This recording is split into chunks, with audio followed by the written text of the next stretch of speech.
आप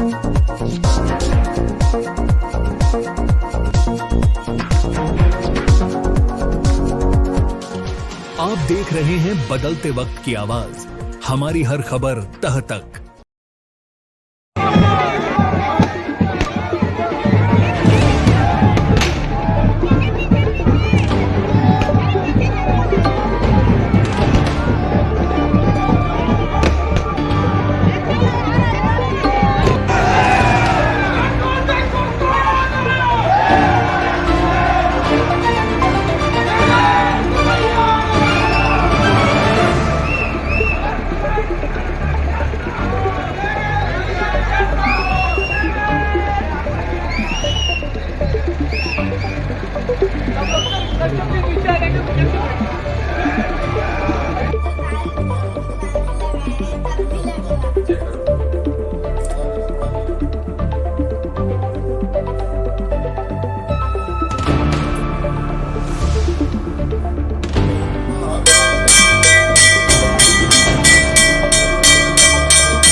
मुझे भिलाई आके खुशी हो रही है, अपने सब साथियों से मिलकर, सभी परिवार के लोग हैं। और पिछले समय में कांग्रेस पार्टी हो, वरिष्ठ नेता हो, भिलाई वासी हो, सभी साथियों ने बहुत साथ दिया। इस समय बस इतना ही कहना चाहता हूँ, थोड़ा तकलीफ होती है देखने में, समझने में। जेल एक कठिन जगह है, लेकिन हमें अपने भावनाओं या हमारा जो नैतिक कर्तव्य है उससे भी उसको भी निभाना जरूरी है। तो हमने मजबूती से पहले बात रखी, उसके बदले हमको जेल भेज दिया। लेकिन जेल अंत थोड़े ना है, जेल के भी समय खत्म होते हैं, हम आए बाहर, इसलिए डरने की जरूरत नहीं। मैं बस इतना ही कहना चाहूंगा प्रदेश के युवाओं से, अगर कहीं गलत हो रहा है तो उसके खिलाफ आवाज उठाइए, डरिए नहीं। और समय आपका साथ देगा, ईश्वर आपका साथ देगा। कोई भी ताकत हो, तानाशाही का अंत होता है, हर समय एक नया सवेरा आता है, अंधेरा ही नहीं रहता। संविधान की जीत है। संविधान की जीत हुई, और अभी तो ये केस भी को हम और लड़ेंगे, और इस केस को क्वैश भी कराने के लिए हम कोर्ट में अपील करेंगे। और बहुत सारे निर्दोष हैं जिन्हों को 8 महीने की 9 महीने की सजा काटनी पड़ी बिना कुछ किए, जो बलौदा बाजार में गए भी नहीं थे, ऐसे भी बच्चे थे उस दिन, और उन लोग जेल में थे। 13 महीना हो गया। कुछ ऐसे लोग भी थे जो 11 वहां पे साफ सफाई या किसी काम से थे, उन लोगों को भी जेल भेज दिया गया। तो ये सारी चीजें। एक और मामले में आपको स्टे मिला है सुप्रीम कोर्ट से। देखिए, ऐसा है कि पॉलिटिकल प्रोपेगेंडा करना और वातावरण बनाकर लोगों पे दबाव बनाना, ये राजनीति में चलता है। तो इसकी ज्यादा चिंता हम इसलिए नहीं करते क्योंकि हमें पता है थोड़ा समय लगता है, लेकिन सच सामने आता है। जेल से बाहर आकर देवेंद्र और मजबूत हो गए, क्या कहना चाहिए? देखिए, ऐसा है कि जीवन का ये एक ऐसा अध्याय है जिसने काफी कुछ सिखाया, और मैं चाहता हूं कि इसको हम लोग विस्तृत रूप से चर्चा करके इस अनुभव को मैं आप लोगों से साझा करूं। मंदिर में क्या मांगे भगवान से?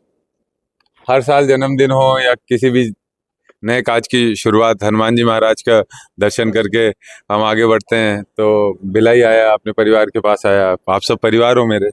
मैं आपको मीडिया कर्मी नहीं देखता, भिलाई वासी हो तो अधिकार एक दूसरे के ऊपर बनता है। तो प्रभु के दर्शन करने आया था। उभरते लीडर को दबाने की कोशिश की गई है।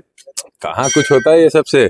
और देखो, ऐसा है कि आप जिस काम में हो ना, आपको ये समझना पड़ेगा कि ऐसे षड्यंत्र आपके सामने लगातार आते रहेंगे, आपको मानसिक रूप से मजबूत रहना है। एक तरफ आपका जन्मदिन मन रहा था और कोई लोगों को यह था कि आप बाहर एक दिन बाद आए, कैसे उस रात को कैसे काटा आपने अपनों के बीच में? आप फिर जेल की कहानियां बहुत सारी है। जेल में तो मैं चाहता हूं आप बैठे हैं तो मैं आपको बताऊंगा।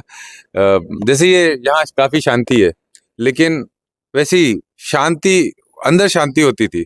लेकिन जो दीवार है ना, दीवार जो ऊंची दीवार थी, उसके पीछे की से गाड़ियों के हॉर्न के आवाज, कभी कोई फंक्शन चल रहा है तो उसके शोर शराबे